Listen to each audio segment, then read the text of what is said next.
Dr. Bob Gilley is a neurobiologist at Hopkins Marine Station in Pacific Grove, California. He's studied squid for more than 20 years.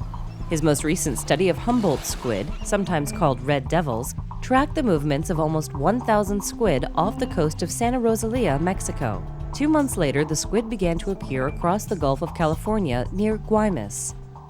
To get a closer look at the giant squid, and hopefully to learn more about them, Gilley headed down to the small fishing village. Gilley has invited Bob Cranston, an intrepid cameraman who spent more time in deep water with giant squid than anyone, to film the squid. Gilley doesn't dive himself, so Cranston will serve as a scientist's eyes underwater. Cranston begins by giving some details about the new diving equipment he's brought. Stay down a little longer, dive a little deeper, get in a little more trouble. The dive won't begin until nightfall, when the squid rise to feed in the higher depths of the sea. The wait gives the men time to look around. Walk up here and talk to these fishermen. Yeah. They decide to get the local fishermen's opinion of the giant squid. What they learn is somewhat disturbing. Lose people, every other year somebody dies. I had a friend that they found floating in the ocean last year. Squid fishermen? Squid fishermen. But it's lucky they found him because they're carnivorous. They'll eat you. I mean, they will eat you. The squid will eat you. The squid will eat you. If you fall into the ocean, they'll get you with their tentacles. You'll drown, and then all the rest of them will just eat you. Could these stories be true? It's enough to worry any diver and gives the men something to think about as they have dinner and prepare. With the afternoon fading, it's time for Gilley and Cranston to get down to business. Okay, time to go diving. The sun's going down.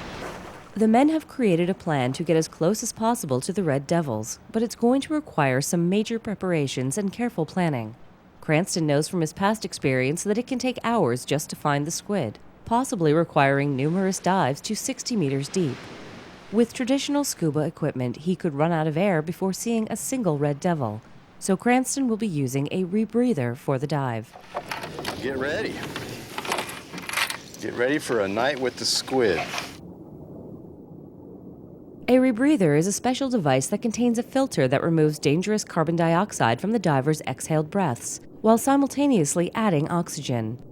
It'll allow Cranston to stay underwater longer and go deeper, but it has its disadvantages. With this rebreather, I can stay underwater up to 11 hours. It's pretty painful to stay underwater for 11 hours, and the maximum I want to stay underwater is about 4. The real danger is that you don't watch your gauges, you get excited about doing something, and your oxygen level goes down, down, down, and then all of a sudden you pass out because there's no warning of having too little oxygen. Your vision just goes cheat, cheat, and then you get black. The two men head out to where the fishermen have been finding the jumbo squid. They wait until dusk when the squid rise from inaccessible depths of over 180 meters to a barely accessible depth of 60 meters.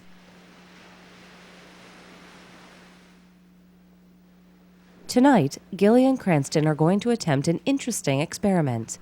They'll film the squid using red light. Red is camouflage underwater, so we're trying to add some red, but still have something we can film with. We put red filters. Like many deep-dwelling creatures, Humboldt squid aren't very sensitive to red light, since red is the first color to disappear in the ocean. Cranston will also be using a red rebreather and wearing a red dive suit in the hopes that he'll be less invasive in the squid's environment. Ideally, this will allow him to witness their natural behavior in their element. Yeah, I'm going to be a red devil down there. You might never come back. You're going to join them. I'm not worried about the squid hurting me. I'm worried about the squid putting up a situation like pulling your mask off or pulling a rebreather hose off or something like that. That would be a really bad situation. The red lights may make Cranston less visible, but it's still possible that these reportedly dangerous predators may get too close or become aggressive. Cranston begins his long dive to 60 meters beneath the ocean. It's a dangerous commitment. He'll have to spend more than an hour coming up if something goes wrong, or risk getting decompression sickness. In addition, the 35-kilo rebreather makes him less able to move around than with traditional scuba gear. After a short time, the first squid swim into view. They seem to take no notice of the red light. Perhaps Cranston and Gilley's theory is correct. Then a squid approaches Cranston.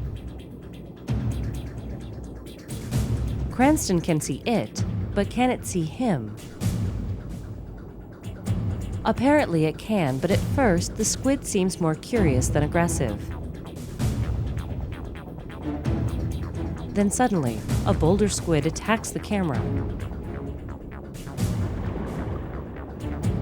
Cranston is caught completely off guard. Soon, the devils seem to be coming from all directions, and at top speeds. Humboldt squid can swim as fast as 32 kilometers per hour. The average human swims at only 2 or 3 kilometers per hour.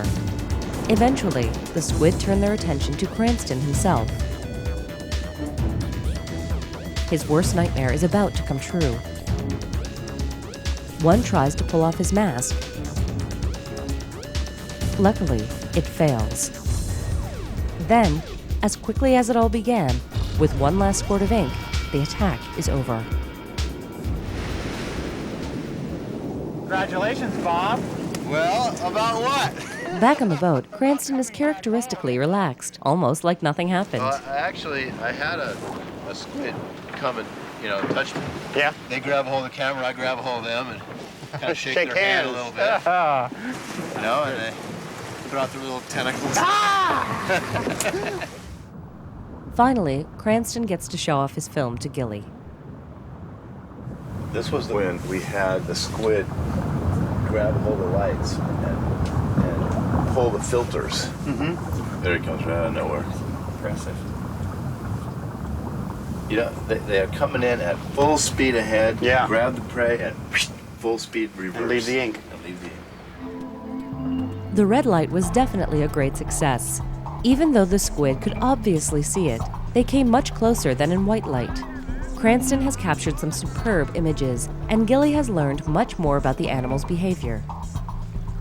It makes you suspect that they have incredible intelligence to see this exploration-type behavior, and I certainly believe they have a lot of intelligence. The discoveries from research trips like Gilly's not only add to scientists' knowledge about these mysterious animals, but also add to the world's fascination with the unusual invertebrates known as the red devils.